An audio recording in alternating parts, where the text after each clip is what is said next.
We interrupt this transmission to bring you the following live broadcast.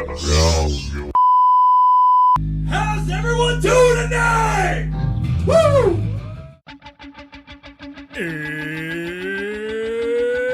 It's Wednesday. It's 6 o'clock somewhere. With John ready in his chair. And almost 10 whole people watching from home. Are you ready? I said, are you ready? It's time for the ThinkSoJoE Show!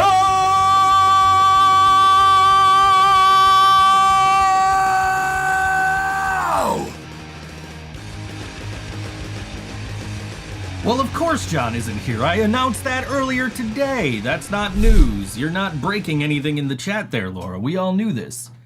Already announced. John was not here. It's just me today. Somebody's stalking my Facebook. I'm in no way prepared to do this show right now, like at all. And my heater's going. I can hear that shit in the background and I fucking hate it. Really annoys me. I gotta fix some shit. I don't even know what I'm looking for. That's what I'm looking for. Laura, you can come back in 4 hours while I'm not here, and you can annoy nobody. No, encore hour not happening, man. I gotta fill 2 hours by myself. That's gonna be hard enough. All right, display. I'm still setting everything up here, so I am in no way prepared for this show. I think that's what I want. And that. Okay, now I can see your comments. I don't follow you on Facebook nor Twitter. You don't have to follow me. My shit's public. Anybody can fucking go look at my shit whenever they want. What's going on? What's going on? I just booked an entire fucking show in the last hour. Like an entire event coming up in fucking June. I booked in the last hour. I'm not announcing it yet. No, not doing it, Max. Not doing it. But yeah, entire fucking hour booked. Not an entire show booked in an hour. Like, if shows were that easy to book, I'd still be booking shows, but they typically aren't. And, yeah. So, I'm kind of excited that that happened so damn easily. It takes a truly experienced promoter to book a show that fast. I mean, quite frankly, I don't think...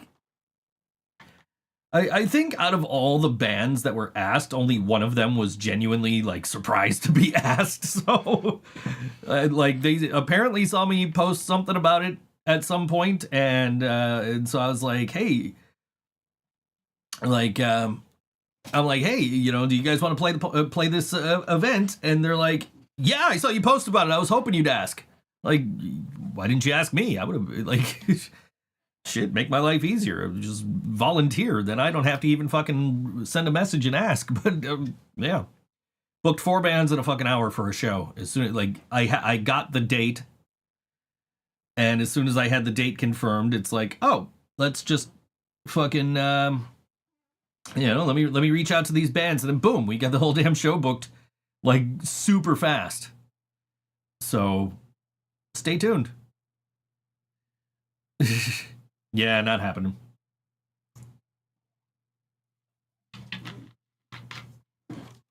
But yeah, John not here today. John's not feeling well. I hope John feels better. John, if you're watching, text me or put something in the chat or something. I have news you might be interested in, if you are. All right, this is bothering me. We're going to fix this right now. Effects. No, not what I want. Processing... That one? No, that's a high pass. Yeah, maybe that one.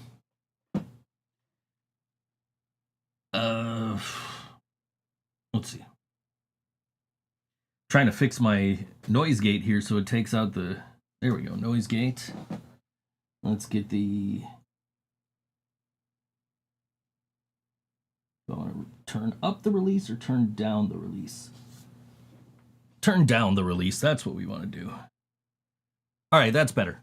Oh, that's so much better. I can't hear the... I can't hear it. I can't hear the hater anymore. It's all good. We're good. It's fixed. So, anyway. Yeah, get well soon, John. And Jill. Everybody else that's sick right now. Me, I'm just like, fuck, why am I stuck? Like, this sucks being stuck in the house, because, like, it was a state of emergency out here, and fucking driving and travel advisories were on. Joe, what do you think of Balsamic the Hedgehog? What? What the fuck are you even talking about? I don't even know what you're talking about, bro. That's beyond my level of comprehension, I think.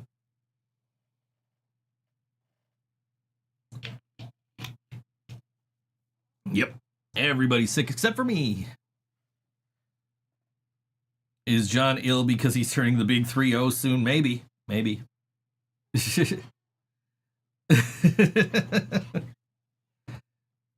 Yep, he sure did.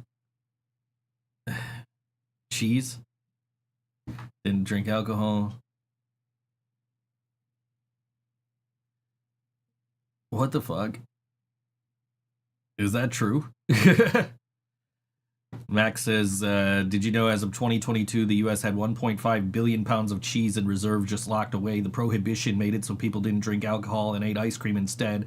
But when it ended, there was an excess of dairy products, so the government was helping the dairy farmers out. The government then made a non-profit agency to increase dairy consumption in the U.S. The milk ads were the prime example of that. That makes sense.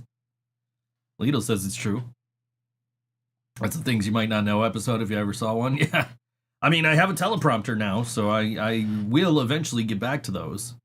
I have a teleprompter. I got a good green screen now if I want to start doing the green screen again, but this background's pretty okay. It's government cheese lore that TikTok unlocked. Is that why the government wanted to shut down TikTok?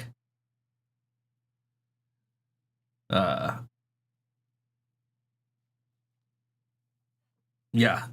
How about that TikTok ban, huh?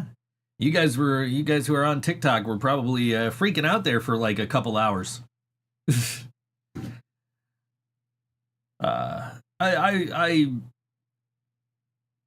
I'm glad it's back.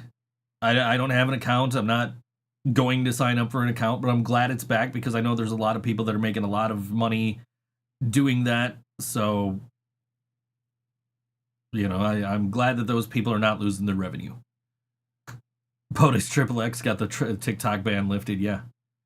There was official letters released between this agency and Pizza Hut. Hey, look, spam.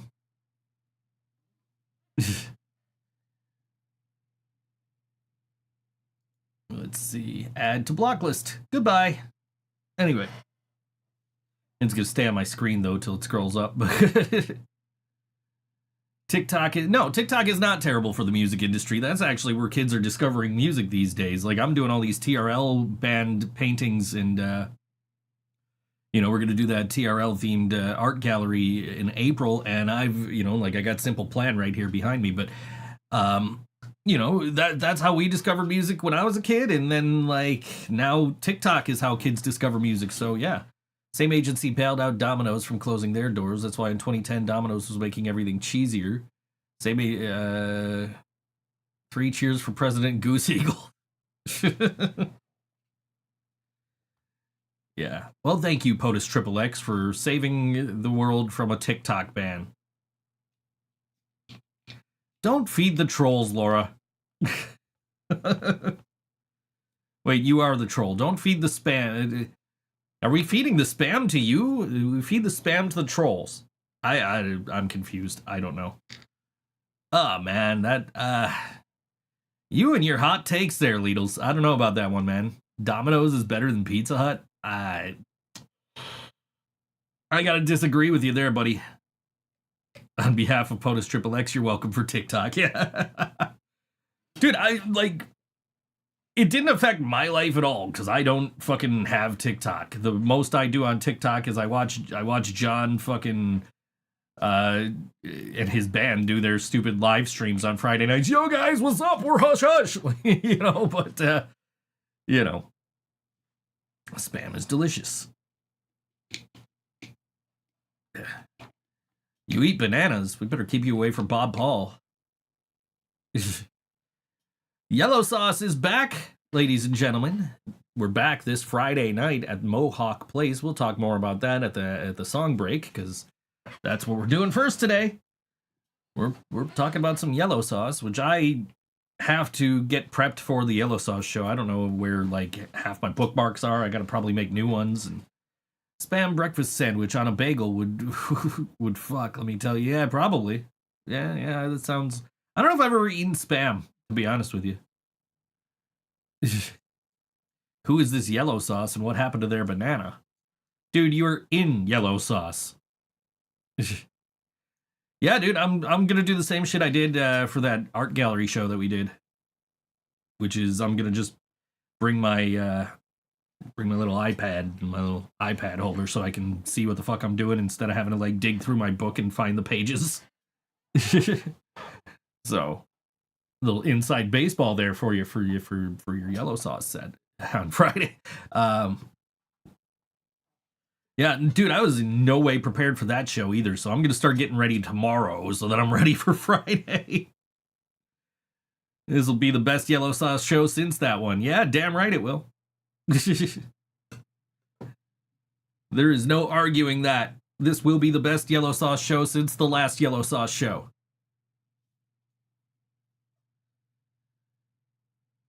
But yeah, I was like not prepared for that show. I was like, all right, cool. I got a stool and I got my mic stand and I got my tablet holder and I'm good to go. And then I didn't have the like one most important fucking bookmark that is relevant to the set in my bag, which is the actually lost the Under the Sun bookmark. It's a cactus, which is the song we're playing today, actually. Friday. Don't do that, Laura, because they will cover that.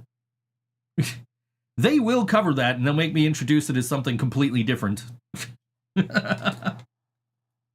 I will have no idea. I will just introduce whatever song they tell me to introduce, and then they will start playing whatever song it is they're actually covering. It has happened numerous times before. I'm sure it will continue to happen, and I'm looking forward to it. Seen Yellow Sauce twice, once mostly sober and once high as all fuck. The high as all fuck was incredible, I bet. Laura wants you to cover Friday by Rebecca Black. I forgot you guys on Facebook can't see the YouTube comments. Headstrong.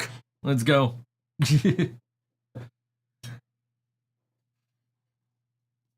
I mean, it's not like we're reporting our fucking set list to ASCAP or anything, so if we fucking played Headstrong, it ain't like they're gonna know that they're supposed to get royalties, right?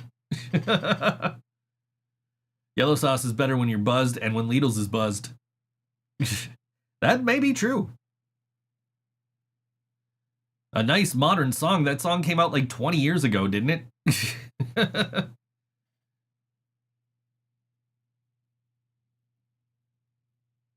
I even featured in a Yellow Sauce song once. We covered What I Got. Yeah, dude. Like, there was this one time we were playing Stamps, and Ryan covered Break Stuff by Limp Bizkit, and like they let me in on that one ahead of time because they knew I had a red hat.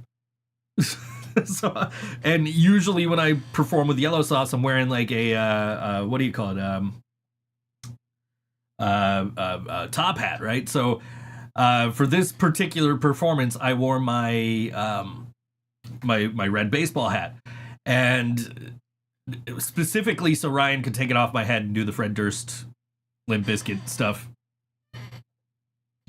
Rebecca Black is actually pursuing a music career now. Respect her for getting bullied by the world and coming back and still following. Hell yeah. The song wasn't even bad. Like, it was not a bad song at all. Like, I don't know why. I'm like, why the hell don't I have any volume in my headphones? It's because I almost pulled my fucking cord out. Hey, speaking of technical issues, that shit we were dealing with the last couple of weeks with the batteries dying in my other wireless.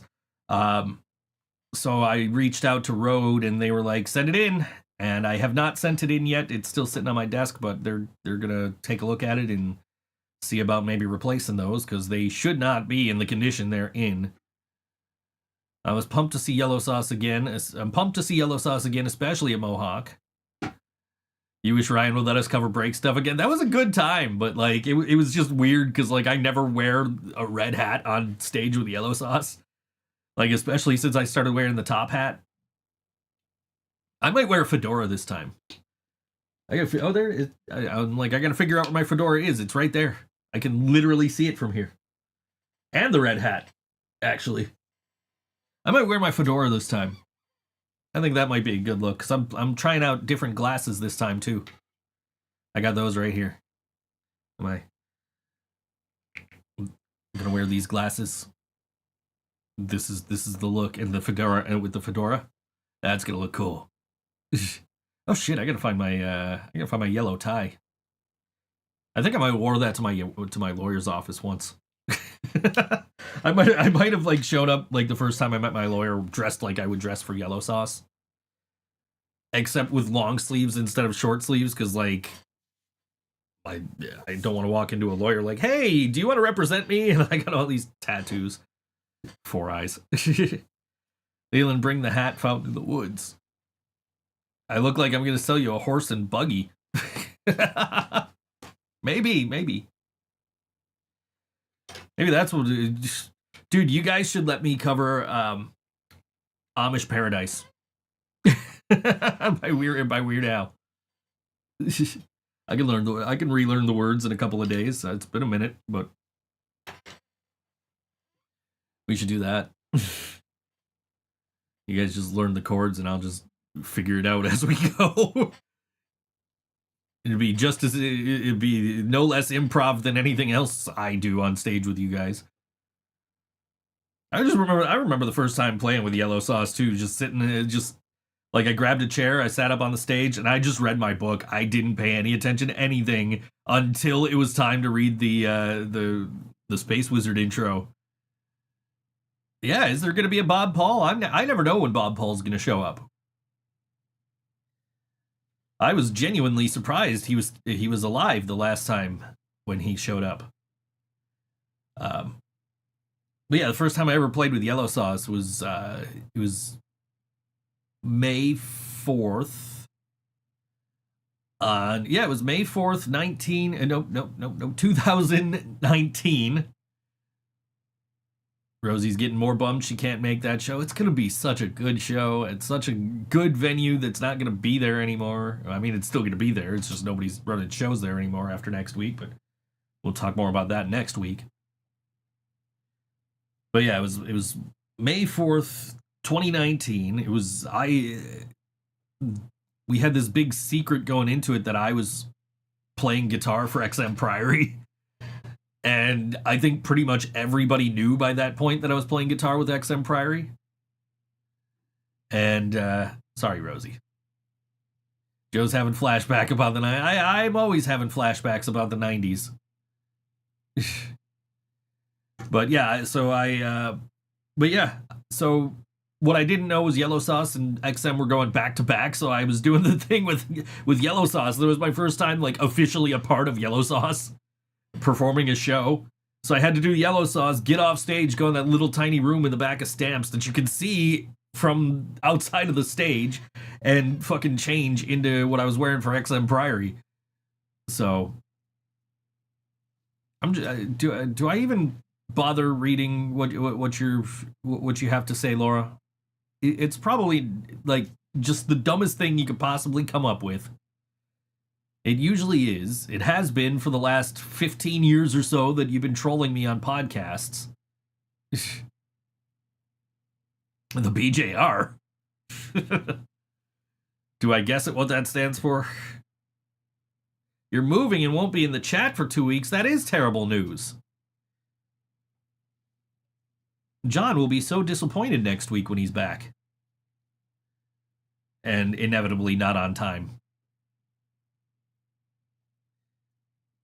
But yeah, but the first time I played with yellow sauce, I literally, like, my whole gimmick was I was gonna sit there, read a book, and only do the Space Wizard intro and not acknowledge anything else happening around me. And like, so I heard somebody in the crowd go, "Is Joe gonna do anything?" And I'm just like completely ignoring him because I'm just, we're all here for you because of this dude. Yeah.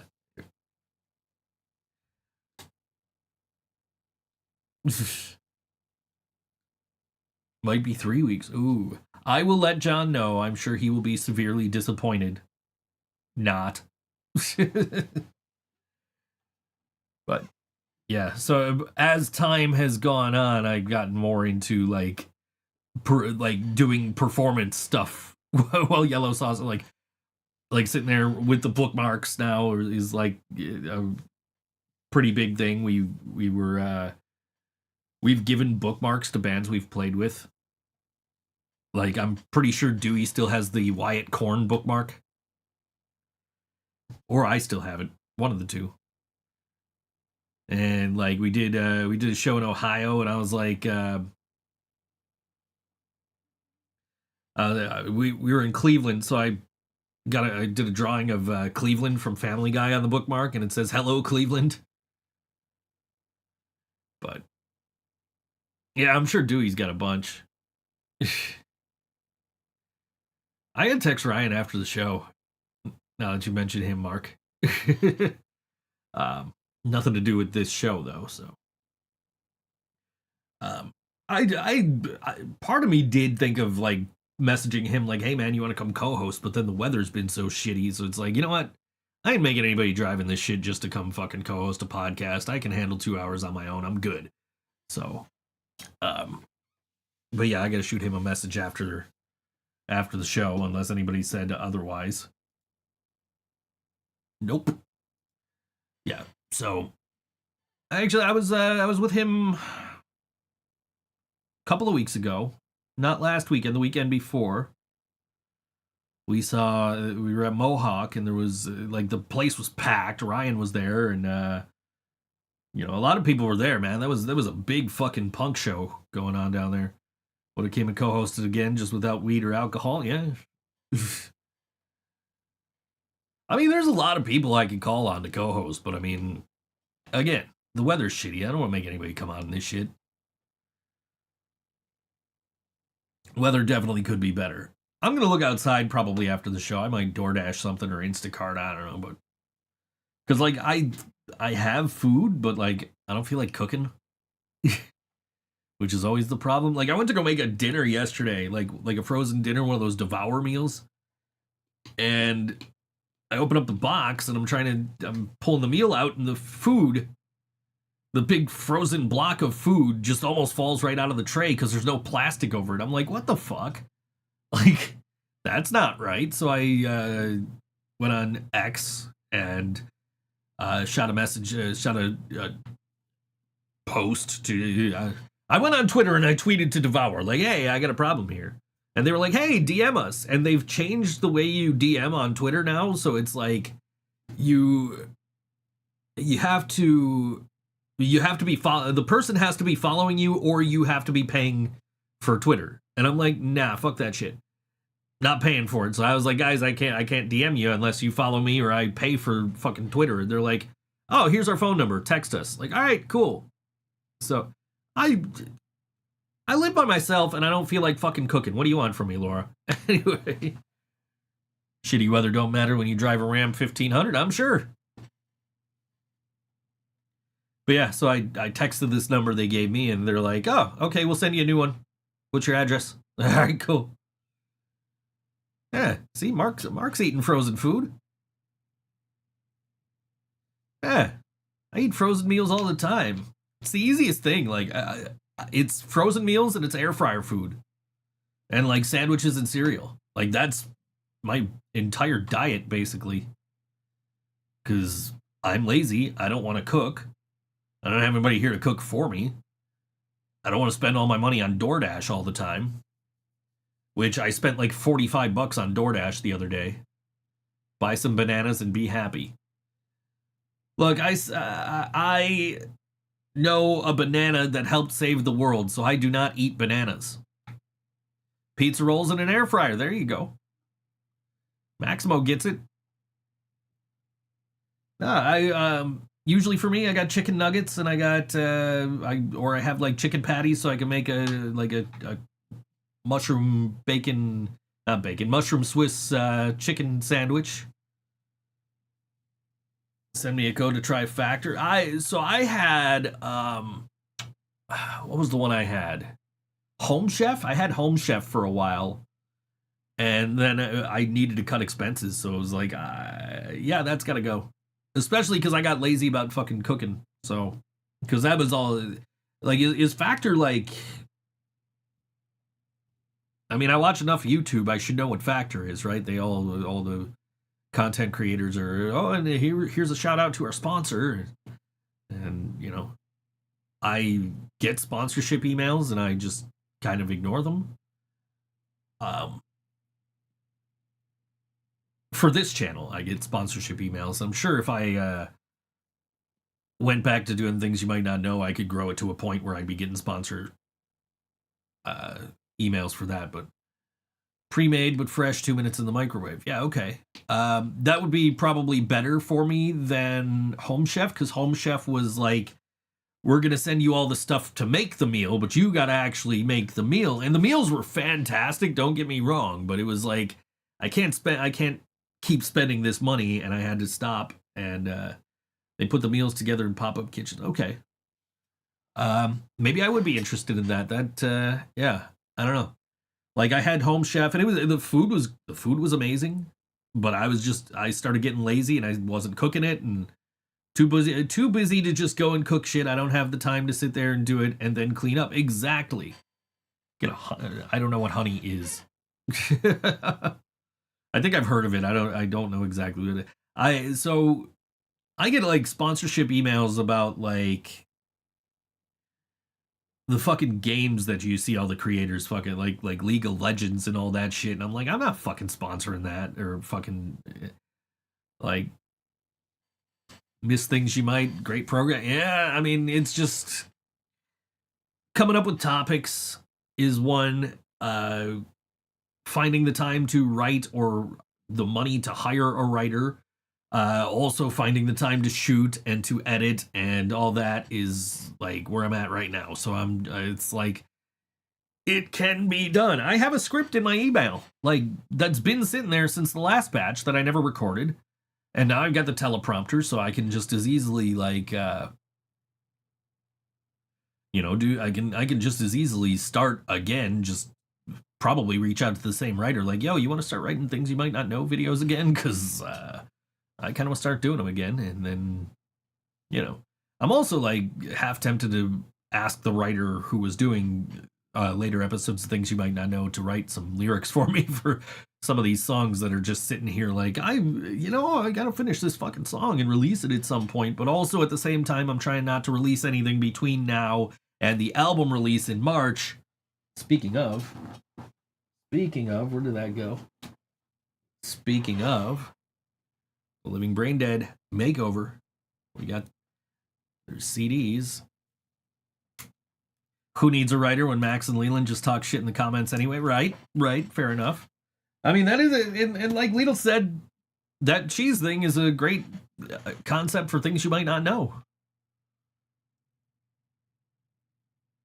Yeah, I mean, it would probably help me to actually like pay somebody to write scripts, because then I can just be like, oh no, business expense, But yeah, I don't know. What I do know is this Friday we're having one last hurrah at Mohawk Place, and we're talking about. Listen to this lineup. This is all the homies are on this show, man. We got Working Class Stiffs. We got Broken Locker on this. Bastard. Joe gets shit talked for 3 reasons. Number 1, still no barbecue. Number 2, he's stuck in the 90s. Number 3, no encore hour. Yeah, that's all true. Anyway, one last hurrah at Mohawk Place featuring Working Class Stiffs, Bastard, Bastard, Bastard, Robbery Club, Broken Locker, Yellow Sauce, and Heart for Sale. All the homies, man. All the homies. This is if I'm playing one last time at Mohawk Place, this is an amazing fucking lineup to be playing on. And I'm super stoked to be playing with the Stiffs, with Bastard, Bastard, Bastard, with Broken Locker, of course. Heart for Sale's an amazing band. I've never heard of Robbery Club before. I'm sure they're probably great if they're on this bill with all of us. So, looking forward to it. By the way, I know we're supposed to play at a certain time, and my friend, who is a photographer, said if we can stall for 15 more minutes, she might be able to get there to shoot our set. Anyway, just saying, Leadles. Anyway, get your tickets at purplepass.com. And the show is at Mohawk Place, 47 East Mohawk Street. $10 pre-sale at the door. 18 plus ID required. No ID, no entry. Doors open at 6 p.m. It is cash only at the bar at Mohawk Place now. And has been for a little while. 7:15 is Yellow Sauce twice. Okay. Anyway, this is Yellow Sauce. And this song is called Under the Sun. On All WNY, ThinkSoJoE Show.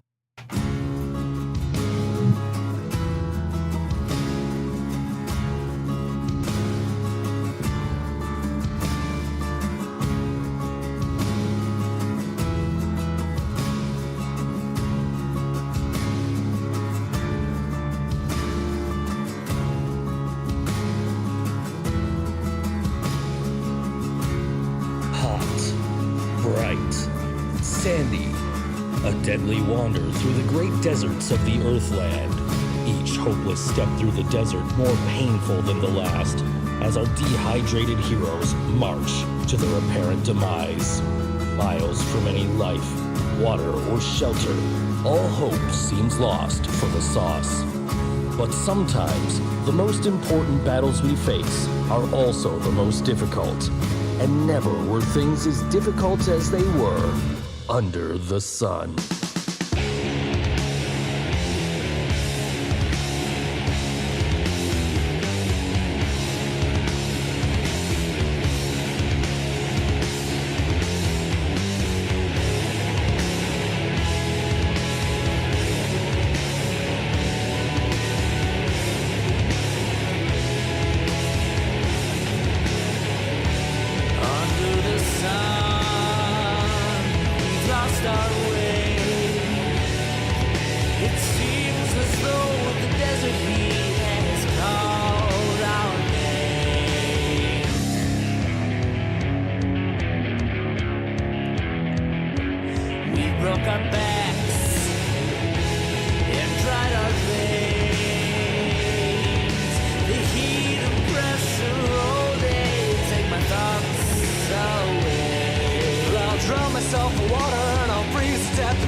Gods of rock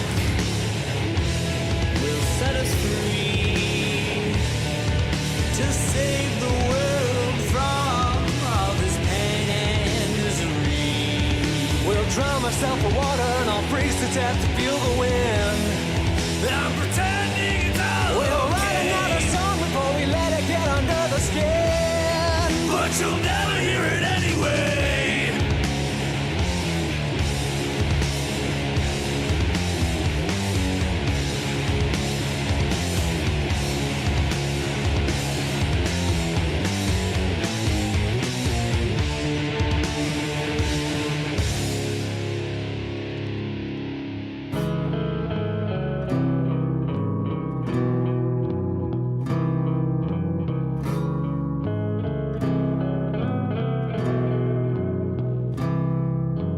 And on that night, more than any other night, we were lost, we were hopeless, we were dehydrated. No sign of any buildings, trees, people. Never did the world seem so bleak and sad. Life as we know it could come to an abrupt and hideous end at any moment, and here we are, your only hope, about to be meat for a bunch of chinchillas or some shit. But then off in the distance, we saw this thing, this desert thing, a pointy thing. What are they called, Ryan? A tumbleweed? A what? It's a fucking cactus. Oh, that's right, a cactus. God damn it. Fuck. Cacti, truly a strange and curious cactus indeed. But cactuses contain water, and at this particular point in time, we were pretty fucking thirsty. So Ryan ripped a limb and sunk his teeth in, as did I, as did Bob. And we sat back, we looked at the stars, we counted the constellations, dropped the L's and carried the Y's, but you can't divide by zero, so we failed math class. We left the turtles on the ceiling and went back to sleep. And I know a lot more happened, but right from there, it's all just a haze.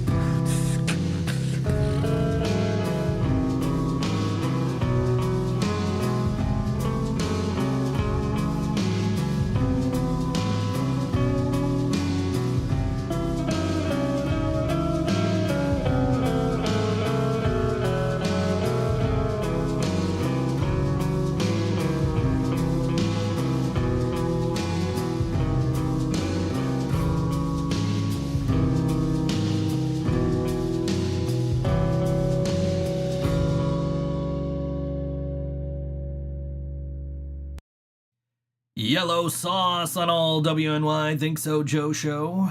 Come see them. Come see us, I should say. Friday night at Mohawk Place, along with Bastard, the Working Class Stiffs, and Broken Locker, and Heart for Sale, and that band who I don't know, but they sound pretty cool. What the hell are their names? Robbery Club. I wonder if they're like Masked Intruder and they're all like thieves, and that's their whole shtick, and like every song's about getting arrested. Anybody who hasn't heard the band Masked Intruder, you're missing out. It's one of my favorites. Time for another useless piece of information for us to discuss. Go ahead. What do you got? Always down for useless information. That's my whole shtick. I'm still hoping John pops up in the chat at some point. I got something to tell him. I mean, I could just text him.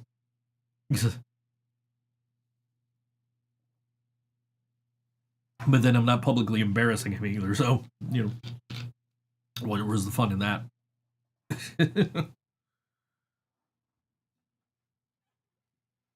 I should just text him. I'm going to text him right now. We're going to see how he responds. Let's see. How do I text? Here we go. Text. John. Here we go. Hey, John. I got good news for you.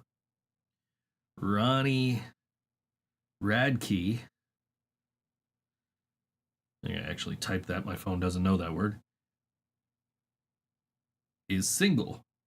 You can hit on him next time you see him. I just told John he could hit on Ronnie Radke. Because apparently Ronnie Radke's single now.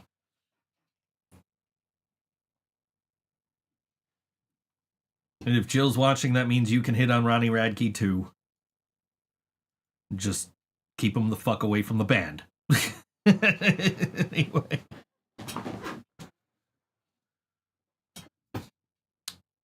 So I'm still waiting. Maximo says he's got useless information. Let's see if we get some useless information here. You guys want to see the most useless book I have? I'm knocking shit over in here. I bought this book. It is 1,000 record covers. And the entire book is just record covers. Probably not the best page to open up to on YouTube. But the whole book is just record covers.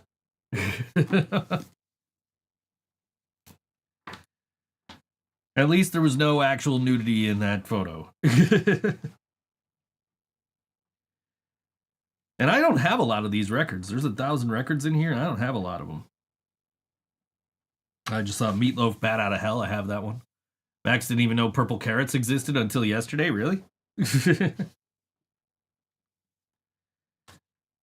I was in my kitchen yesterday. I was doing some dishes, and I'm like, when the fuck did I use my mandolin slicer? Why did I use that? And it's like, oh yeah, that's right. When I made pasta salad a while back, I used it to slice some carrots, and I never put it back. So it's just been sitting in my kitchen.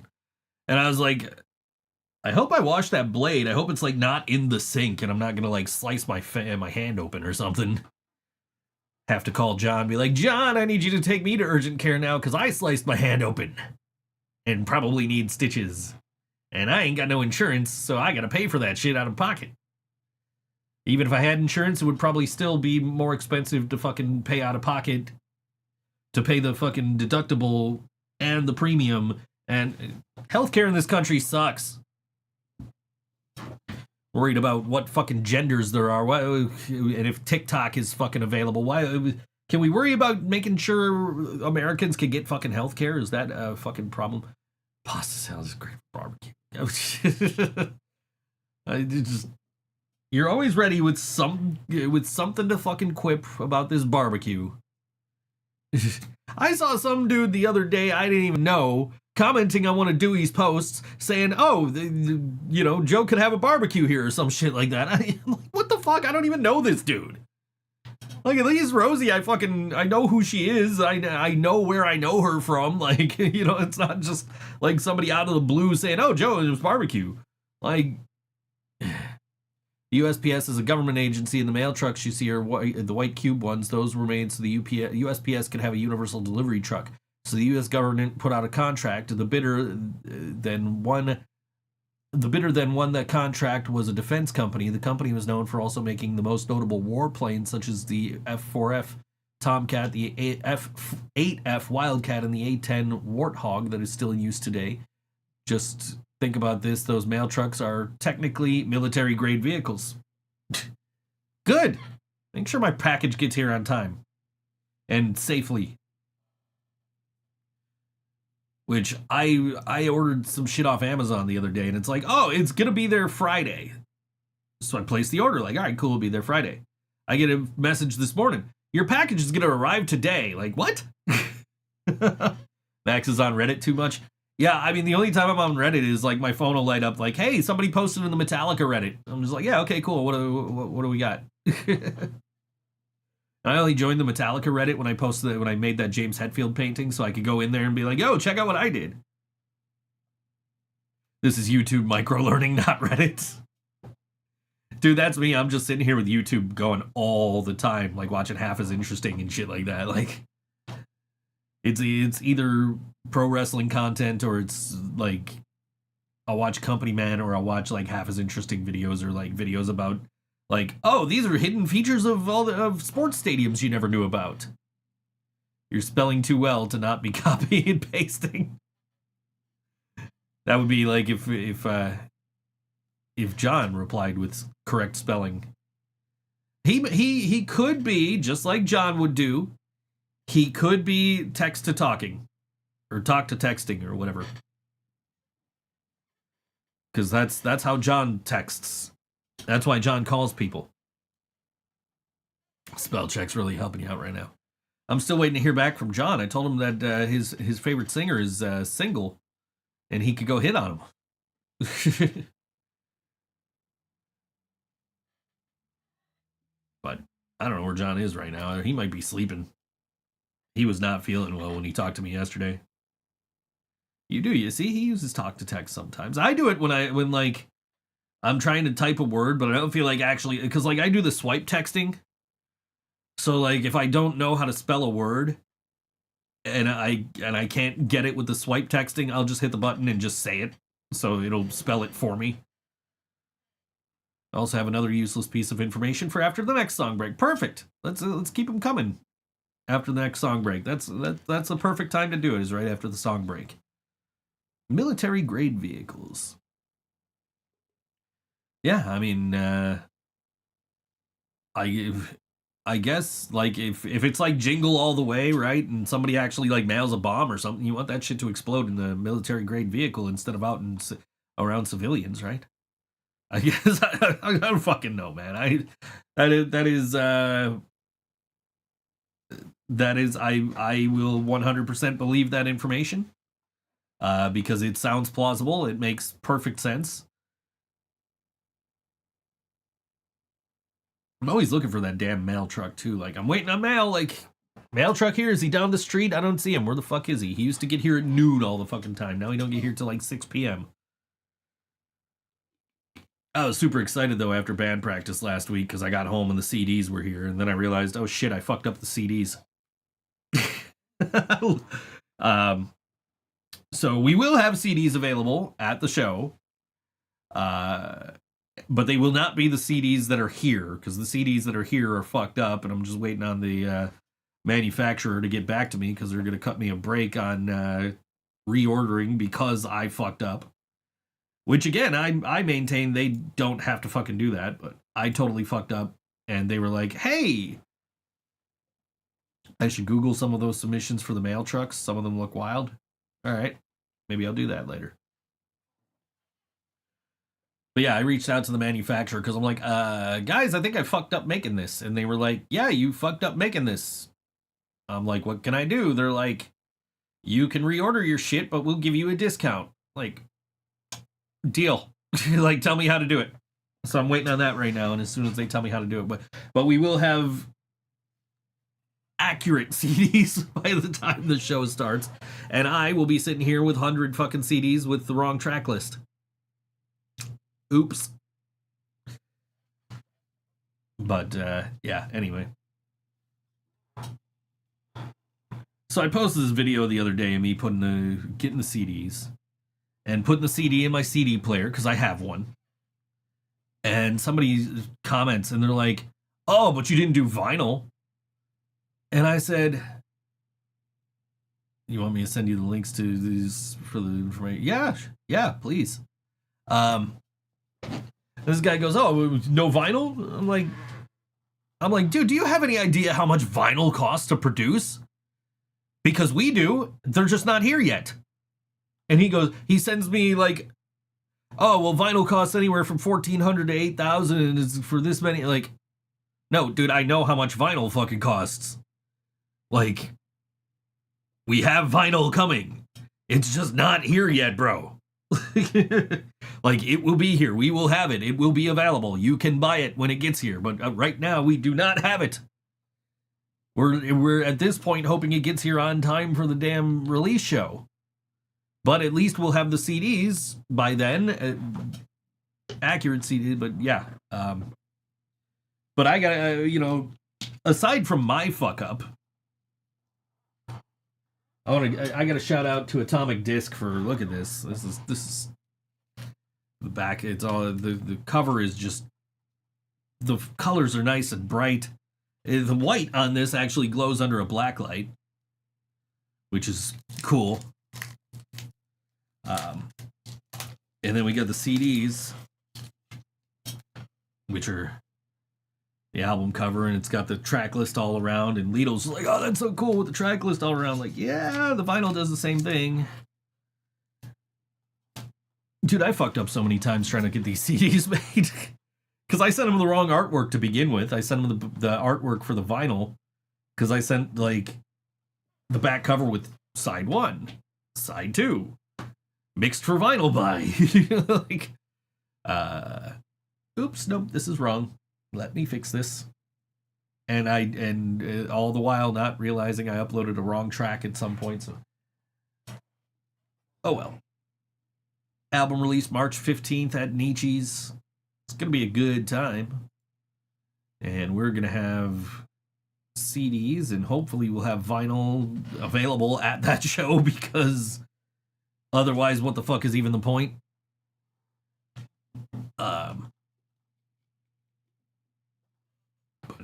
Yeah.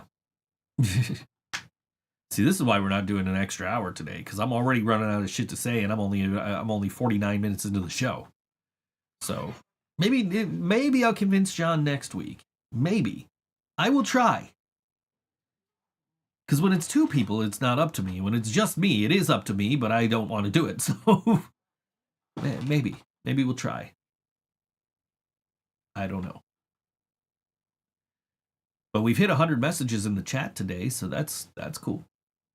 That's always fun. I think I need more people to watch on Twitch, though, so I get monetized over there. It's probably my fault for offering this on Facebook and YouTube as well as on Twitch, because nobody's going to go to Twitch if they're not already on Twitch to watch the show. If not, just take pre-orders for it and ship. That's what I did when I ran out of grinders. No, can't do it. Can't do it next week. Why can't we do it next week? Yeah, no, I think we're gonna do pre-orders because then we can get some money to get t-shirts made too, because we are out of fucking basically everything. So yeah, I don't know. We're still figuring all this out, but I mean, it would be nice to know when we're getting them, because we were originally supposed to get them end of February, early March, and now it's like, oh, sometime in March you'll get them. Apply to get monetized on Facebook. So I think Braindead is monetized on Facebook, or eligible to be monetized on Facebook, and I think the ThinkSoJoE page is also monetized. But I'm not making any money because I'm not actually doing any of the shit that I'm supposed to be doing. So, you know. Oh, Max is going to be on a cruise ship next week. Yeah, okay. Well, we'll just do it in your honor then. Nah, we wouldn't do that to you, man. We wouldn't do that to you. Yeah, I know Braindead has the monetization across Facebook and Instagram. And I want to say ThinkSoJoE is monetized on at least one of the two. But then Instagram is like limiting my fucking my visibility on my personal Instagram, which it started doing right when I started doing these paintings. So that really fucking sucks, because that's where I'm posting all these, and then they come up on Facebook. And I was supposed to hear back from somebody from Facebook, like, about why they were restricting my account, and I haven't heard. It's been like a month. So, who knows? I have to play the show on Friday, then I leave my house at 5:40 a.m. on Saturday to fly. Yeah. So John's playing Rockville, some shit like that. Let me see what the fuck this is. In fucking Wisconsin, right? And they're playing on a Thursday. Let's see. I know Max loves my keyboard. Let me see here. So John's playing this festival with Hush Hush, Rock Fest. And they're playing July 17th, which is a Thursday. So the plan is apparently we're going to do the show and then leave immediately after the show, because I'm going to be John's drum tech. Even though I don't know the first thing about drums. I'm going to be John's tech, so I can just go to the show and just hang out. I was watching one of my favorite Twitch streamers the other day, who's also a YouTuber, and somebody in the chat commented like, "Oh, did you see the Rockfest lineup? It's like the most dad rock fucking festival." And Tank's like, "Yeah, it did look like a pretty dad rock festival." And I mentioned that to John. John's like, "What do you mean dad rock? It's got Rob Zombie and Marilyn Manson and like." Yeah, eventually, Max, I'm gonna hook up the piezo microphone to this and just put it up on SoundCloud for you. I sent Leland the audio of my mac and cheese. That was inspired by Andy from Rags to Stitches. Because I bought a piezo mic. I'm like, I don't know what I'm gonna do with it yet. And Andy's like, "Oh, you could tape it to a bowl of mac and cheese," and that's exactly what I did. And I put it up on SoundCloud. In fact, I probably still have the. Here we go. Because we're old, yeah. Yeah, so apparently we're leaving right after the podcast, and apparently Hush Hush is playing after Rob Zombie on Thursday. Like, Rob Zombie's the headliner, and Hush Hush is playing right after him. Sure, whatever. But I mean, like, you know,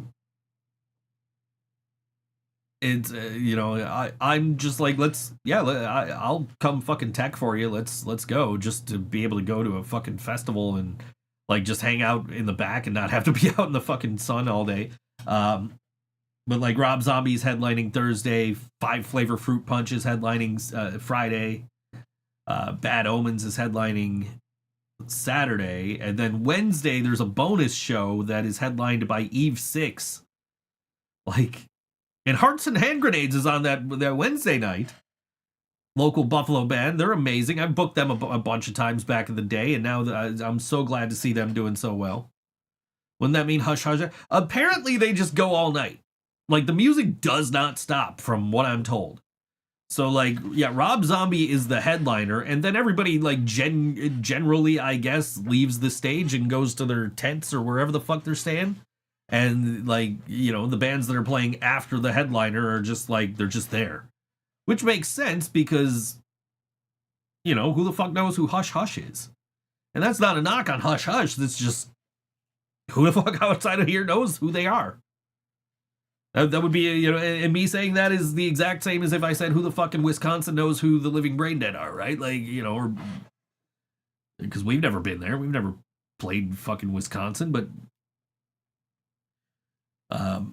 yeah, so they're going on right after Rob Zombie, and then the next night is we're apparently staying the whole time. Five Finger Death Punch is headlining. Because if there's a band I ever needed to fucking see again, it was fucking Five Finger Death Punch. Dude, I saw them in New Jersey. I saw them in Jersey, opening for Metallica, Night 2, M72 tour. And then I saw them again in Detroit, Night 2, M72 tour, in the Snake Pit, with a bunch of people from Buffalo that I was with. And one of which was Drew from The Long Cold Dark. And as Five Finger Death Punch is playing, I reached over to Drew. I'm like, hey, what do you think of these edgy lyrics? He's like, oh, they're so edgy. I'm going to cut myself on this edge. So, But, and then like Marilyn Manson's on it. And I'm so torn on Marilyn Manson right now. Like, I haven't listened to his new album. I'm still of this mindset of, like, I don't want to support the dude, but at the same time, like, I'm doing this whole series of paintings based on artists that were on TRL, and the first ever guest that was on TRL was Marilyn Manson. So it's like, I kind of want to do a Marilyn Manson one, kind of don't want to do a Marilyn. Speaking of the cruise, there is a bet going on at work if I'm going to be heavier or skinnier when I come back because of how I eat, and there being a 24-hour buffet. All right. Yeah, that's I would definitely probably come back heavier with a 24-hour buffet. It's included? You don't got to pay extra for that? That's included? Because if that's included, that's like, yeah, I'm just going to fucking eat all fucking day. Especially, like, I eat when I'm bored. Like, I'm not hungry, but I'm fucking bored, so I want something to do, so I'll go eat. And, like, that's why I weigh as much as I do. So if there's a 24-hour buffet at a thing where I'm just, like, sitting there staring at water all day, I've never been on a cruise, and I don't plan on being on a cruise, so, doesn't appeal to me. But anyway, coming up this Saturday night at the Evening Star in Niagara Falls, it is night 1 of Burtfest. Burtfest 2025 Part 1, featuring Create a Sinner, March Lions, Halations, Red Button Dilemma, Taken by Storm, and Call Me Disaster. That's Saturday, January 25th, 18 plus, with ID required, no ID, no entry. Doors open at 5 p.m. at Evening Star Concert Hall, 8810 Niagara Falls Boulevard, Niagara Falls, New York, 14304. And the buffet is free. I also have unlimited alcohol and 1 free specialty dining meal. Nice. Yeah, you're coming back heavier, bro. I totally would if I were there. But yeah, this is Creating a Sinner, and this song is called Retired Jersey. Easy for me to say. On old WNY, ThinkSoJoE Show.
gotta start over.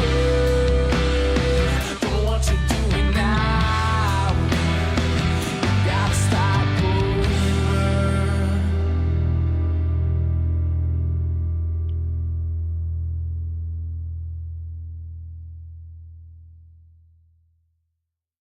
Creating a Sinner on all WNY ThinkSoJoE show. That song was called Retired Jersey. Catch them at Birdfest Part 1 this Saturday night at the Evening Star in Niagara Falls. Or as my friend John would say, not the John you guys know, he would say Evening Star, which is a callback to a show that used to be in this time slot on all WNY, but fuck that guy. So I don't typically acknowledge that, but every time I say Evening Star, it triggers that memory in him, so he says it. So yeah, Evening Star. But yeah, that sounds like a killer lineup, and then there's more Burt Fests coming up after that, so. But that's a pretty good lineup there too. Let's take a look at the other Burt Fests, especially because I'm pretty sure people in this chat are on one of them, or maybe not. Maybe I'm thinking of other people.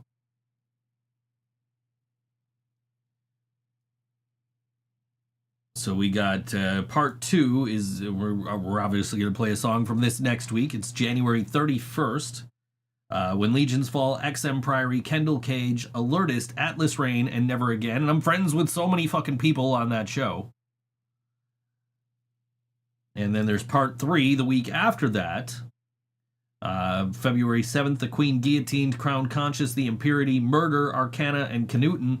So no, nobody that's in the chat is on the fucking Birdfest shows, but a lot of my friends are on the Birdfest shows, which begs the question, why am I not on Birdfest? I wasn't even asked. We probably would have said no, but it would have been nice to be able to say no, I guess. I don't know. The working theory is that everybody knew we were not playing shows before March, so. And in March, of course, we're releasing Makeover on CD and vinyl and on digital, wherever you listen to music, however you listen to music, unless you listen to like an 8-track or cassette. We're not doing cassettes. We should do cassettes, but I don't want to pay for cassettes. They're actually pricier than I thought they would have been. I was telling John yesterday, because John called me like right before midnight yesterday. Luckily, I was sitting here watching the Sabres game and not doing anything of any importance. But John calls me and we're talking, and I said, hey, I got everything in here. I can listen to like any format in here. I got vinyl and I got cassette and I got CD, and I'm like, I can't do 8-track. I'm like, I could probably get an 8-track player. I start thinking about it. The wheels start turning. I'm like, yeah, but if I get a fucking like that record player's high enough, like I can open it and put a record on it. Which is, if I put something else under it, because my cassette deck and my stereo with my CD player are right under it. So if I put anything else under it, it's going to be too high and I'm not going to be able to open it. It's going to bump the shelf. So, yeah, anyway.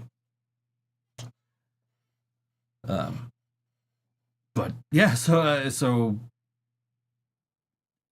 apparently the CDs don't play in a PlayStation. I think it's a PlayStation 4 that they were having trouble with. I don't know. Because I got, is anybody else having a problem playing the CDs? And I'm like, no, played fine in my stereo.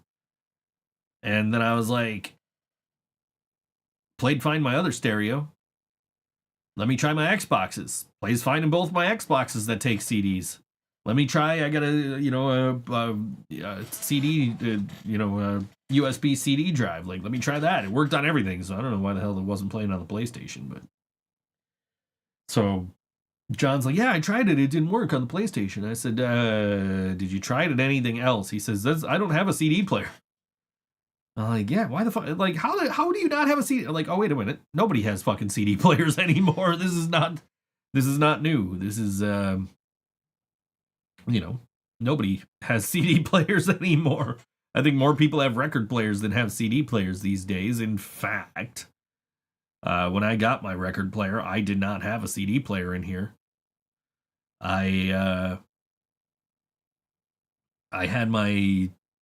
actually had my first setup with this turntable was I had it plugged into my mixer.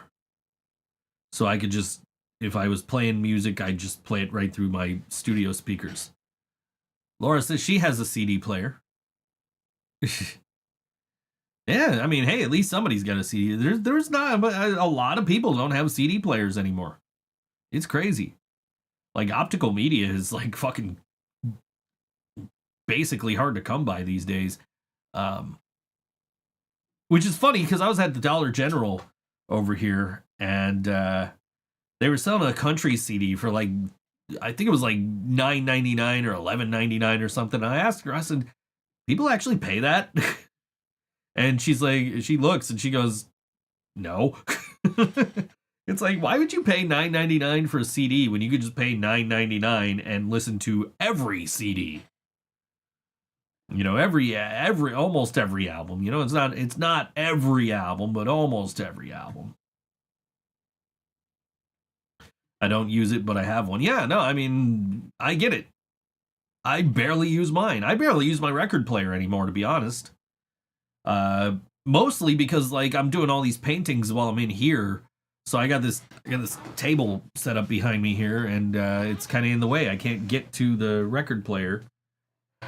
So I haven't been listening to records, so I've just been, like, hitting the Bluetooth and just playing satellite radio instead. Just because that way I don't got to reach over the table, or I don't got to fucking, you know, move the table or whatever. I can just sit there and work. But yes, cassettes. I've been buying cassettes. I have not been buying records because I, quite frankly, can't afford to buy records right now.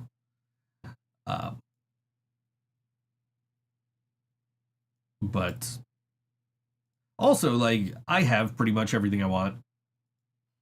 There's like a couple of records, like, if I'm out and I see records, I'll dig through and I'll be like, do they have this particular record? Otherwise, like, I'm not just going out and spending money to spend money on records and to be like, oh, I have that on vinyl. Time for another useless piece of information. I appreciate that.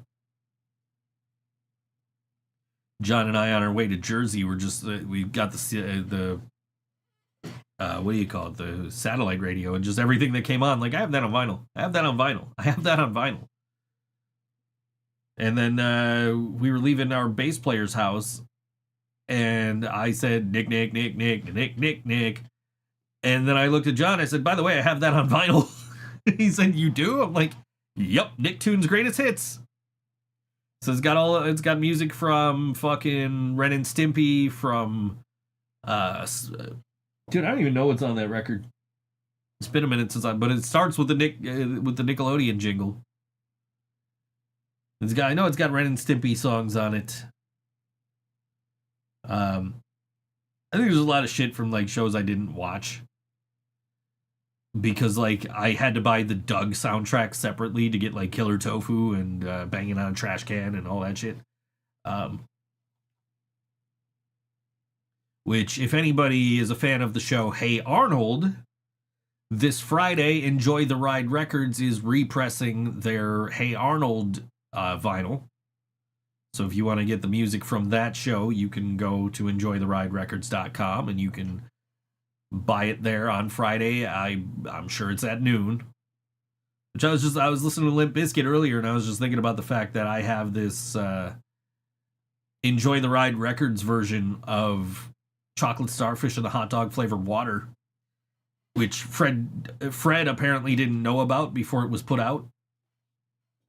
Got really mad when he found out, then talked to somebody and was like, oh, just, this is authorized, just nobody told me about it. And said, go ahead and buy it. It's cool, but we're going to put out our own later. Now, the difference being the Enjoy the Ride Records version has the original version of the song he did with, of the song Limp Bizkit did with Exhibit. Which I can never fucking remember the name of off the top of my head. So it has the original version. Now, if you go stream that album, it does not have the original version of that song. It has a remix from the New Old Songs album, the remix album, and apparently that's down to like a sample that didn't get cleared.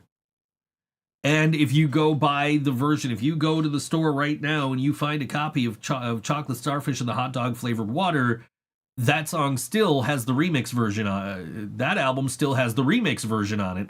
The Enjoy the Ride Records has the original version.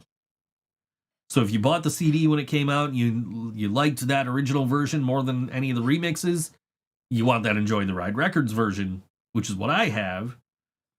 I'm sure that's probably in my fucking top most expensive fucking albums that I own.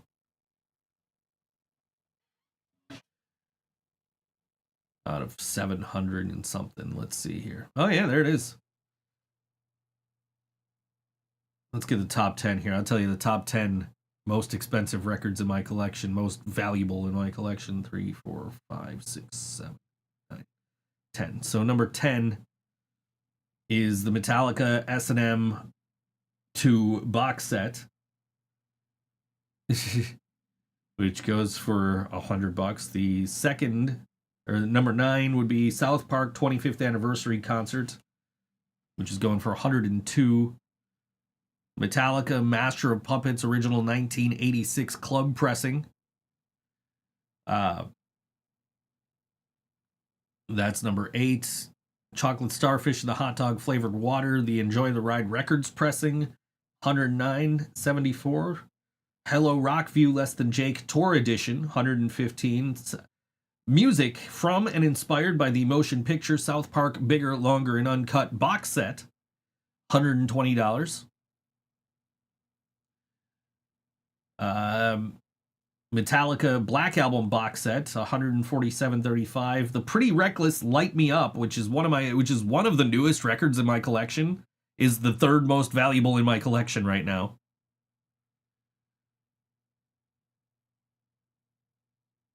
Hail Satin by the Dee Gees, which is the Foo Fighters doing Bee Gees covers. That one is the second most valuable in my entire collection. And number 1, and this one I haven't even opened. Number 1 most expensive record in my collection right now, going for $274.31 on average, is Folklore: The Long Pond Studio Sessions by Taylor Swift. Dude, I saw the Pretty Reckless post that they were releasing that on vinyl, and it's the only like Pretty Reckless album I didn't have on vinyl because they never put it out on vinyl before. So I saw they were releasing it on vinyl, and I was like, I already pre-ordered it. Like, as soon as I saw it, I pre-ordered it. And then Jasmine shoots me a message. She's like, hey, look what's coming on sale. I'm like, yeah, guess who already fucking ordered it? And like, apparently they were canceling people's pre-orders and shit, like, because they sold way too many of them. Yep, Taylor Swift is the most expensive record in my collection. So this one time after World War II, there was a town that had a beaver problem. They were just about to kill them, but people were like, no, let's just relocate them. So they tried to capture and relocate one. The beaver got agitated from riding in a crate. Oh man, you guys are typing too fast now. All right, hold on. I'm going to have to go over here. The beaver got agitated from riding in a crate in the back of the truck and also got heat exhaustion. Also, they could only go so far with the truck due to the woods and hills. So they came up with a new plan to airdrop the beavers and relocate them. They got a beaver and created a wooden crate for them as well. They proceeded to test drop this beaver about 15 times before they decided it works 100% of the time because the crate just opens when it hits the ground. They then proceeded to airdrop 72 beavers, and of those 72 beavers, 71 of them survived. The only reason the one died is because it chewed its way out of the wood box and was on top of the box when it was being dropped, and then it jumped off while it was in midair. This was a government-sanctioned event.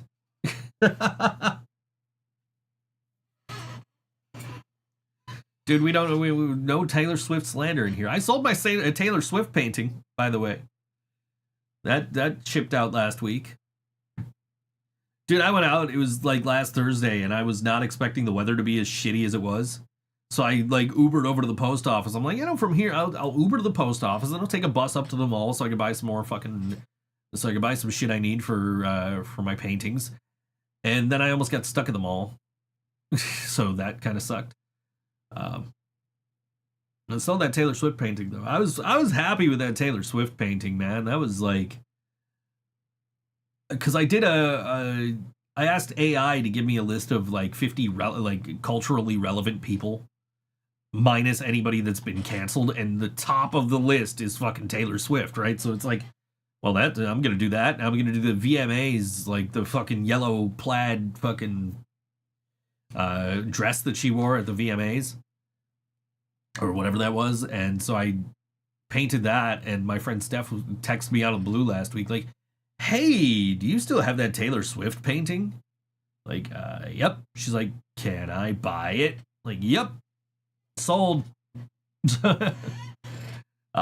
Yeah, so I actually bought the Long Pond Sessions Folklore. It was a Record Store Day exclusive. It was limited to, I think, something like 10,000 copies. And I knew how much the 7-inch she released the year prior for Record Store Day went for. Because I bought that for somebody and ended up selling them the record at fucking face value, like retail price, when I could have easily made 10 times what I fucking paid for it. So I was like, I'm gonna buy this record, and I might keep it sealed, or I might listen to it. It's still sealed, so it's still sitting on my shelf. It's still like, I can sell that record and probably make $300 off of it if I need to, but I just don't want to. Because part of me is like, maybe I want to listen to this. I don't know. And then we got Midnights, and we got the Tortured Poets department, all of the stacks over here. Don't worry, Joe, I saved the best useless information for the last. Perfect. I mean, I don't understand how it could get better than the government dropping beavers out of a fucking airplane. That's crazy shit, man. The shit our government spends money on. That's what your tax dollars are going to. That's what your tax dollars are going to. But yeah, I know, like, the Bee Gees Foo Fighters cover record, like, that was, like, that being the second most valuable it makes perfect sense to me, because I had friends who were like, they could not find it on Record Store Day, and I think they have since, like, bought bootleg copies of it, but it's like, yo, this is cool. Like, it's the fucking Foo Fighters playing Bee Gees covers. Side one is Bee Gees covers. The other side is like live Foo Fighters.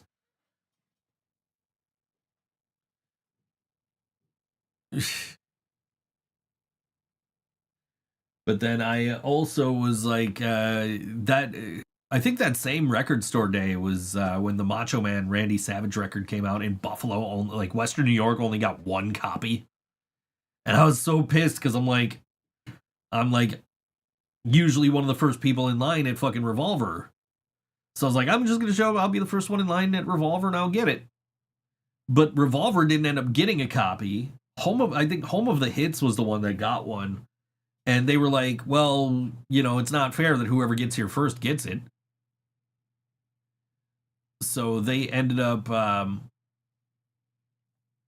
they ended up, like, when you get here, you're gonna draw a number, and whatever number we draw, that's who's gonna get the Macho Man record. And I'm pissed, man, because I'm like, that's the one I want. Like, I have a collection of pro wrestling records. Yes, Rosie, including the Green Jello Hulk Hogan record. So I have this collection of, like, wrestling records. So it's like, I gotta get the Macho Man rap album, right? And then they ended up just repressing it like 3 or 4 months later. Shout out to Tom Jones for getting me getting me the hookup on that. And now I think you could just find it in the fucking stores. I think it's, like, just out there. but I remember seeing it in stores when it first came out. Seeing the CD in stores, I got all the Green Jello shit. um, but I remember seeing the Macho Man CD in stores, like at Media Play when it first came out, and some lady was like looking for it for her son or something, and I never bought it. So I never actually had it, but I had definitely heard the whole thing before. So like when it came out on vinyl, I'm like, gotta have it. It's gotta go in the collection. Somebody actually offered me like to buy. I have the Triple H theme song collection, and somebody was like, "Hey, you selling that? How much you want for it?" And I'm like, "I just bought this, dude. Like, I'm not fucking selling this. I'm not in this to sell and flip records." Oh, this shit's down there. I will pull that Green Jello record out during the song break because I'm not. It's down on the bottom shelf now because I had to add. I'm filling up all my storage. That's another reason I'm not buying records because I got nowhere to fucking put them anymore. So, which again, when we get the Living Brain Dead records, I don't know where the fuck I'm gonna put them. So when we put them up for pre-sale, y'all better be buying them. Listen to Girth Brooks by Brojob. Okay. Remind me after the show. I'll check it out. So I will say this though, like me fucking up the CDs, like I don't feel so bad because I have a Garth Brooks record, triple live record, and actually it's the Garth Brooks anthology, or I don't know. I have this Garth Brooks box set, and the third disc is missing. They actually put 2 of the second disc in there, so it's like, okay, you know, fuck ups happen. You know, somebody also like the night after I realized like that I fucked up putting the track list on the CDs, somebody posted because Lidls and I were talking about this. We were talking about, you know, fuck ups happen. Somebody posted on the Metallica Reddit like, hey, look at this booklet for this 30th anniversary Master of Puppets. It says that Anesthesia Pulling Teeth was originally on Master of Puppets. It wasn't. It was on Kill 'Em All. Like, oh, yeah, definitely. That was definitely not originally on Master of Puppets. Like, so good. You know, it's not just me fucking up. So, you know, it is what it is. And again, like I said, the manufacturer was cool. They're like, yeah, you fucked up, but we'll cut you a discount on fucking replacing those. Like, all right. Like, it sucks I gotta fucking pay more money towards these, but it didn't cost me much in the first place, so it's gonna end up costing me about around what it would have cost me to do 100 fucking CDs anyway, so. Anesthesia Pulling Teeth was on fucking Kill 'Em All, dude. It was Cliff Burton's bass solo on the first album. The instrumental on Ride the Lightning was Call of Cthulhu.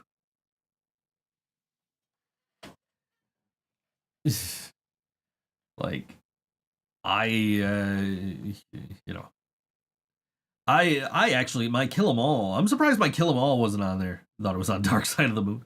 I'm surprised my Kill 'Em All's not in that top 10 list, because I have, like, the first, like, Electra pressing that's got Blitzkrieg and Am I Evil on it. Like, the original Garage Days songs.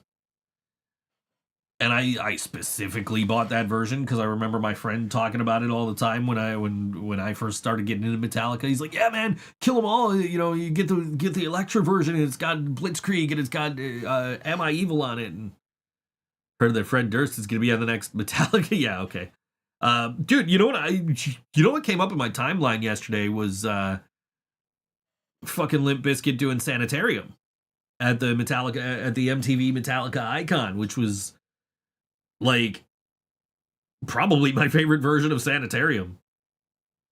And, like, they went on tour with Metallica that summer, and they played that version, and I wasn't there. You know, it's a bunch of my favorite fucking bands playing together, and I wasn't there. And in retrospect, there were bands on that bill that nowadays I would be like, oh, man, I can't believe I fucking saw that guy. You know, like, Fred Durst is gonna yell, fuck, fuck, fuck, fuck on that album, too.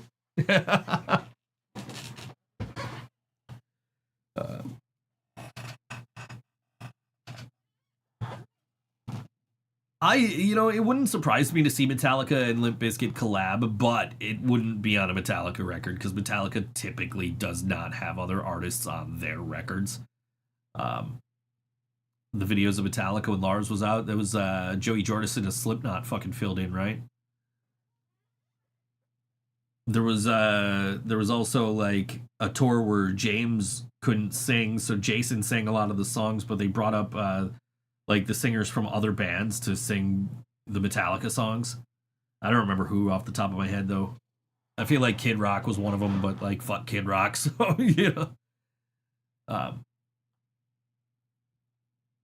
and then there's like when James got fucking burnt in the fire and they came back to playing like 3 days later and their fucking guitar tech was playing guitar. So yeah, Metallica's kind of notorious for like they'll keep going regardless of what's going on. Jason Newsted's coming out with some new shit apparently, which is cool. Like, I wish I got to see him when he was touring as Newsted off the fucking heavy metal music album. Like, that album was just fantastic.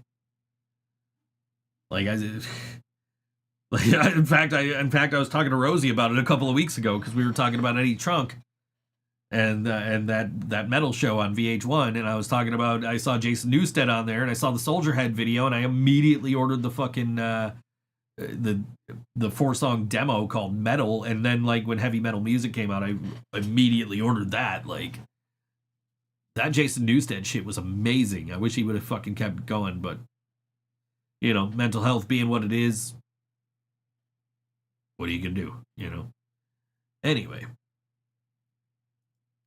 Also, coming up Saturday, this one at Sportsman's Tavern, it is Tsavo Highway, their album release show for their album Circles.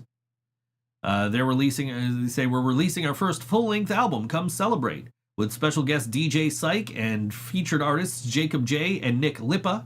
That's January 25th, 2025. At 8 p.m., $10 at Sportsman's Tavern, which there's no address at all for Sportsman's Tavern on this event page, which is fine. You guys can figure out where the fuck Sportsman's Tavern is, I'm sure. Quick Google search, I'm sure. But this is off that new album. This is Tsavo Highway. This song is called Introspect on all WNY. ThinkSoJoE Show.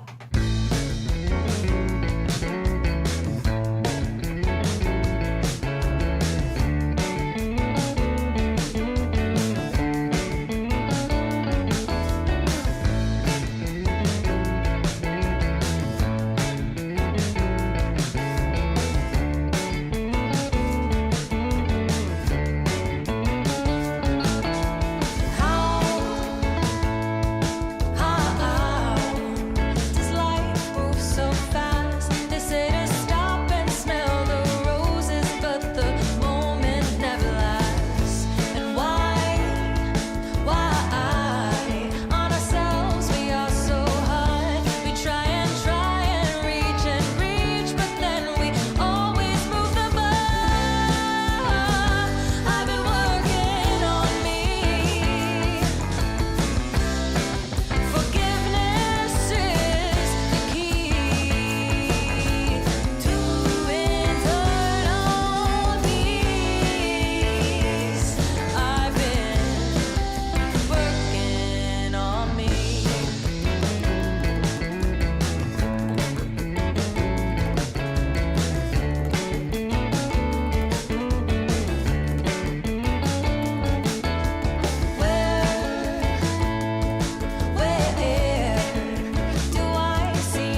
That was Tsavo Highway on all WNY ThinkSoJoE show. The song is called Introspect. It is off the album Circles, which is available this Saturday. It's actually available now on streaming platforms, but they're having the celebration of the release of the album this Saturday at Sportsman's Tavern at 326 Amherst Street in Buffalo, where Maximo will not be because he'll be on his way to go to this cruise.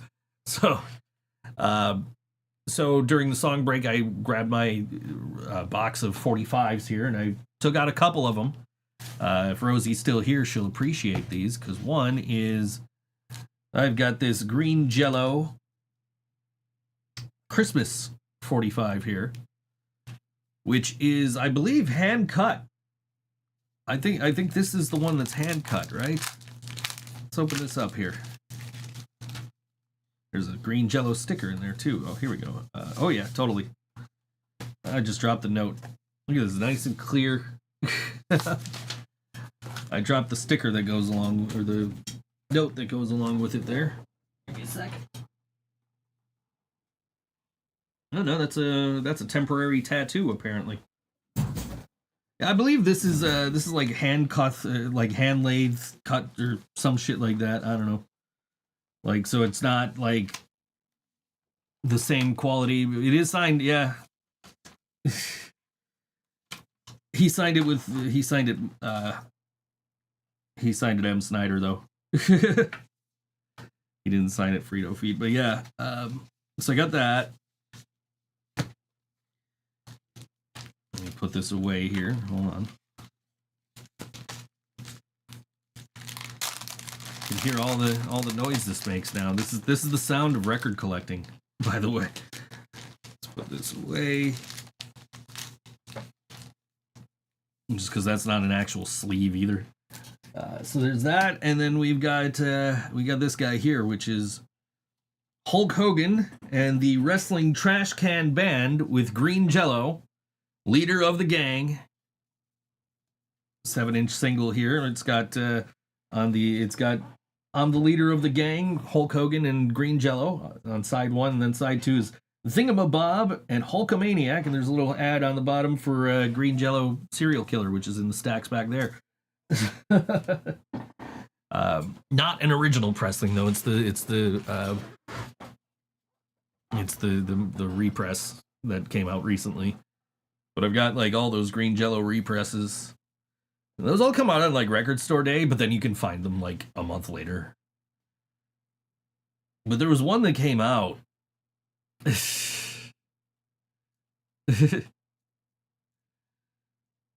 She's here because she wants to hear my last piece of useless information. There was a Green Jello record that came out, and like I didn't know until like I was halfway home from the record store, and I saw on like social media, like some people were posting their pictures from inside the record sleeve, like the inner sleeve of the record. Dewey was on it, and some other people I know were on it, and the pictures were taken. The picture of Dewey, at least, was taken by my friend Ryan, which was cool. So, it's like, dude, look, you're credited in the Green Jello record of taking this picture of my friend who is on the Green Jello record.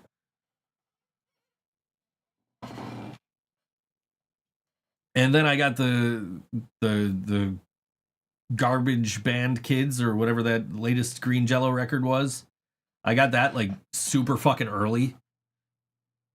Like I pre-ordered it and it was here within like days, instead of like the day it was supposed to get here. It got here like 2 months early, and I was like, I don't think I'm supposed to have this.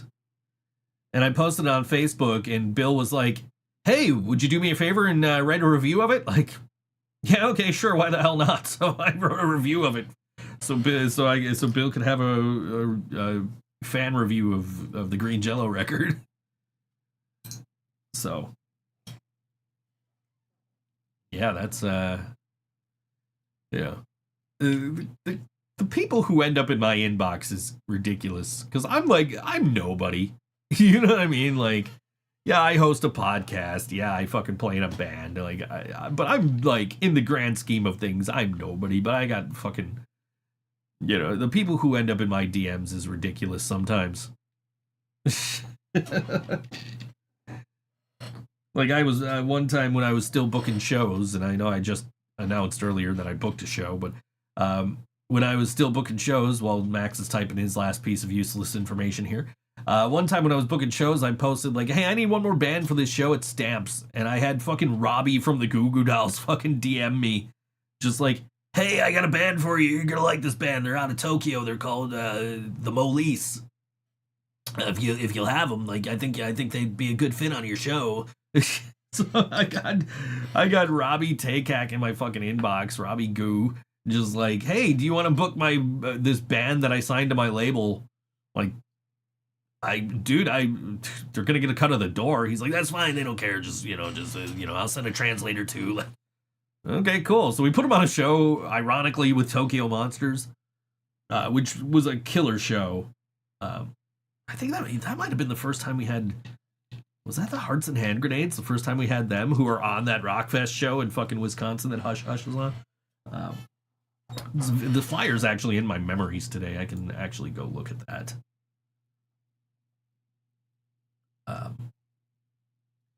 But yeah, like I had that, and then there was the one time fucking Diamond Dallas Page fucking DM'd me out of nowhere.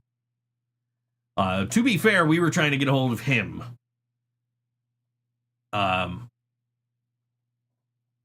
Because he was supposed to do an interview with my old wrestling podcast, and we couldn't get a hold of him, and so I sent a I don't know how far. DDP just ends up DMing me out of the blue, like, "Hey, I'm sorry we didn't get to do this interview," and sends me a fucking friend request, and he's like, "Let's reschedule." and so just every couple of days it's just me and DDP like, "Hey, you free right now?" Like, "Nah, man, sorry. Tomorrow?" And just eventually, like, it was just like, be ready because DDP's gonna fucking DM me out of the fucking blue, like, "Let's do this interview right now, bro." And then I got Bill Manspeaker fucking DMing me like, "Hey, I see you got my album early. You want to write a review for me?" Like, okay, sure. Like, who the fuck am I that I'm getting DMs from these people? Trying to see who was on that bill with the Molice, but that was a cool show, man. Like, we had the Molice headline, and fucking Tokyo Monsters was on that bill too. So it was like, so we have a band from Tokyo and a band called Tokyo Monsters. It was pretty cool. Oh, by the way, today's the 36th anniversary of the video from my favorite song, One by Metallica. That video came out 36 years ago today. I might have to watch Johnny Get Your Gun later, or Johnny Got His Gun, which is the movie that video was based on. I actually have the book. I have 2 copies of the book because I thought somebody like borrowed my copy and I didn't have it. And a girl I was talking to bought me a copy of the book because she was like, "Hey, I saw you were looking for a copy of this book, so I bought you one." Like, "Oh, you didn't have to do that." And then I found my copy. I was like, "Oh, now I have 2. That's great." Which, if you're looking for a movie that is almost identical to the book, Johnny Got His Gun is that movie. Because I saw the movie first. Obviously, I saw the Metallica video first. Then I saw the movie. Then I bought the book. And I read the book, and I'm like, "Oh, this is exactly what happened in the movie." And now I own a digital copy of the movie. I guess that flyer's not in here. It was in here yesterday.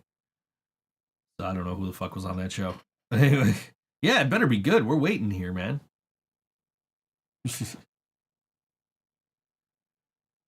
In my memories, though, from last year is the announcement that we were going to be on that Green Jello show that we played in Rochester, where you guys used our drum kit, and played until 2:30 in the morning. So we're just like, John wasn't feeling well. He wanted to go. He wanted to leave, and just he couldn't because all his shit was still on stage. I walk in the back after the show. Bill's just standing there putting all the punk rock puppet heads away, and I'm just like, "You want help?" He's like, "No, man, this is my zen." Like, okay, cool. All right. So all birds have this thing.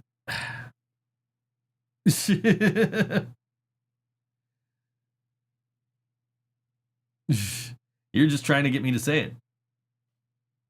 I don't even know how to say it.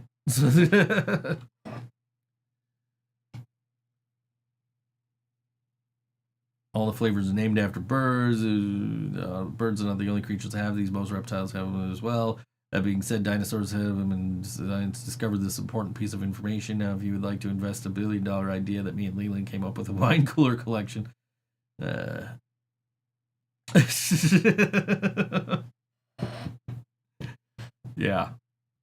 Nice try. Anyway.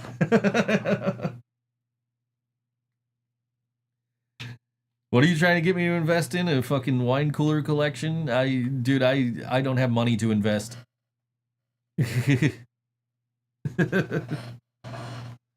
I don't have money to invest, man. That's why I'm dealing with a fucking lawyer right now, because I don't have any money.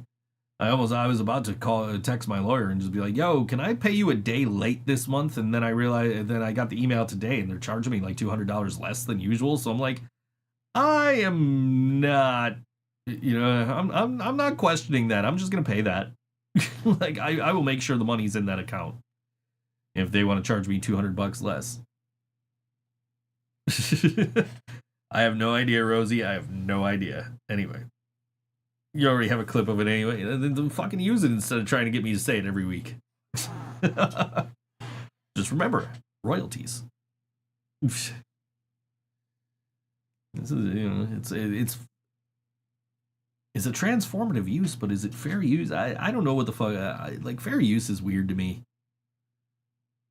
I don't know. Like, technically, I don't think I'm supposed to be able to do shit like this, like these paintings. Like, but because like it's somebody else's photograph, and there was a whole lawsuit with the Barack Obama Hope poster that Shepard Fairey did, and like it's weird. I don't know. So I don't know. So technically, I don't know if I'm supposed to be doing these paintings, but I do them. Nobody said anything about it so far, so I'm just like it's a transformative work, right? So that's fair use. I have no idea.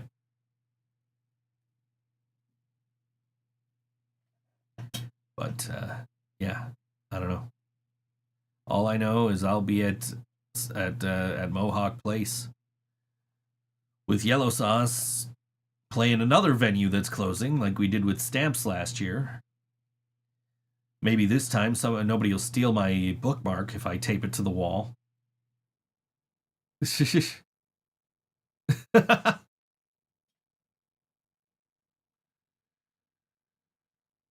Yeah. I don't know, man. When people tell me to Google stuff, I'm just like that. No, like I don't know what it's gonna come up with.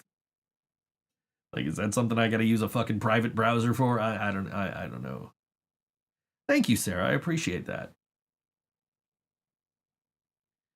I had some trouble with that first Rick Jenneret, but I reclaimed that canvas and redid that painting. So if you look at it like with light coming from behind it, you could actually see the old painting shining through. Just a little bit, but like it turned out really well. Yeah, I'm half tempted to like my ex-wife was a hell of an artist, and I keep saying this every week. Like, she was a hell of an artist, but she never had confidence in herself to be able to like sell shit or do like an art show or anything like that. So it's like I'm half tempted to just text her out of the blue, like, "Hey, you coming to my art show in April?" Like, I'm doing a TRL themed art show. I'm gonna be selling some paintings. I got this really cool No Doubt one because that was our favorite band. If I needed a private browser for something, you'd tell me to Google and then would mention, okay, well, you're one of the good ones then. Most people would not. They'd just be like, oh, no, yeah, just Google this. And then you just Google it and it's in your search history and you're like, what the fuck? But, yeah. I don't know who the fuck I'm painting. I think I'm going to paint Sugar Ray tonight. I think. I don't know. I bought like 60 fucking feet of the stuff I used to make the stencils, thinking like, oh man, this is gonna last me a while. I bought this like 2 weeks ago, and I've already gone through half of it. So, yay! I'm gonna need to order more at some point. Um, but yeah, all these paintings, unless I state otherwise, you can reach out. I will sell them. In fact, Lidl's, if you're still here, you gotta let me know if you're buying that In Sync painting, bro, because I'll bring it Friday if you want it. Because I know Marissa wanted it. And then so like when I sell an artist, I'll do another painting of that artist. I don't know why my messenger just went, oh, he sent me a second message. Okay, anyway. Anyway, I don't do cats, man. Like I don't know if I could do cats. I could try. I'd like to try on my cats first before I offered to do anybody else's cats. Cause like it's a very specific process that works well on humans. Kinda, sorta. I will say this: the reason I haven't done the Offspring yet is because one of the members of the Offspring, every time I do a painting, like his face is just the most like featureless fucking face.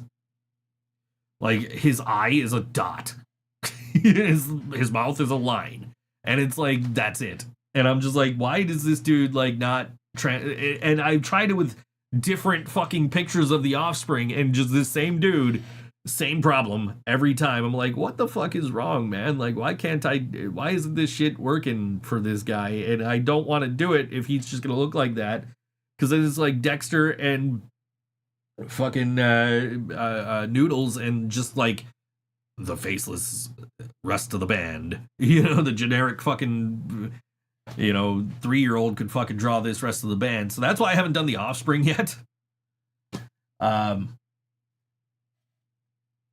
But yeah, I did Simple Plan last night. I might do Sugar Ray tonight because I got that already ready to go. Just a matter of actually sitting here and doing it. But so if somebody buys a painting of somebody I'm doing in this TRL collection, then I'm just like, I'll do a different picture of them as a painting to have for the gallery. So those I'm not selling. So I got this really cool In Sync painting right now that glows in the dark, it glows in black light, and I'm not selling it because it's got to be for the art show. Because it was the backup In Sync painting because Leland's supposed to buy the original. So, yeah, I mean, because my original plan was I was going to put this all up on fucking Etsy and just sell it there, but then I wasn't sure how much to sell it for, so I've been putting them up there for like $65, but I've been giving a much better price to anybody who actually just DMs me like, hey, can I buy that painting from you? And I'm doing commissions. So if I can do pictures of cats that look okay, then maybe, I've done a couple of commissions. I did a really cool Bruiser Brody for somebody. I'm waiting to. I gotta remind him that's here. The original Mankind painting I did was commissioned for somebody.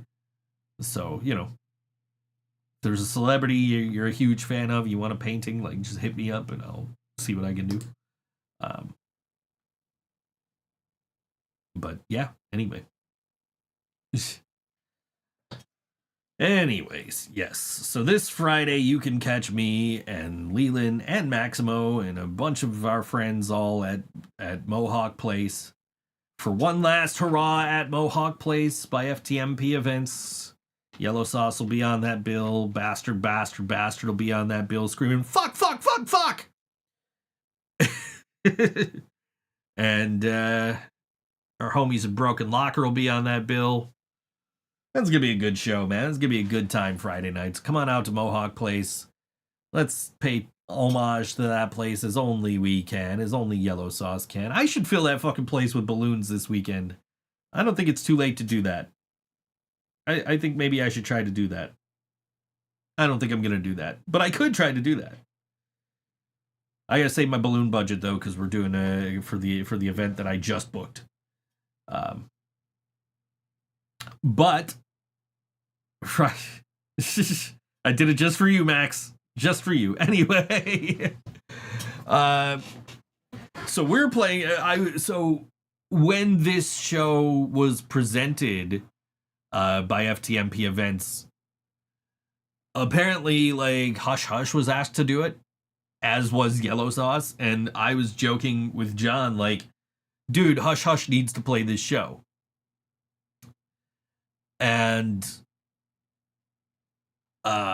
he was like, oh, it's it's up to Dom, and so turned out they weren't playing the show, but I thought it would have been an awesome idea for Hush Hush to play that, because then me and John and our guitar player Shane would have been playing 2 different shows with 3 different bands in the same venue over the course of the weekends. Don't worry about the balloons, it's covered. All right, cool. I wasn't gonna worry about the balloons anyway. I just gotta worry about the bookmarks. That's what I should do tonight instead of fucking painting shit. I should do the bookmarks. Anyway, but yeah, coming up Saturday night at Mohawk Place is the 5th annual Winter Rains with The Last Rain, Winter Nights, Kill Uncle, and Morgue Terror. That's fun that they got Winter Nights to play the Winter Rains show with The Last Rain. Anyway, get some of these DMs out of the way so I can fucking read this shit. Actually, that's all the information in there. No, they also say doors at 7 p.m., show at 8 p.m., $10 pre-sale, $15 at the door, cash only. No ATM on site either, unfortunately. 18 and up, unless with a parent or guardian. That's at Mohawk Place, 47 East Mohawk Street, Buffalo, New York, 14203. I will be there Saturday night to support my bandmate in his other band. Make a book. No. I mean, we're playing with you. Maybe I will, because I gotta do something paying homage to you. Paying homage to Bastard. But anyway, I gotta get out of here. This is The Last Rain, and this song is called Evolution of a Decaying Race. Don't forget to like, share, and subscribe, and we'll see you next week right here on the ThinkSoJoE Show. This is The Last Rain.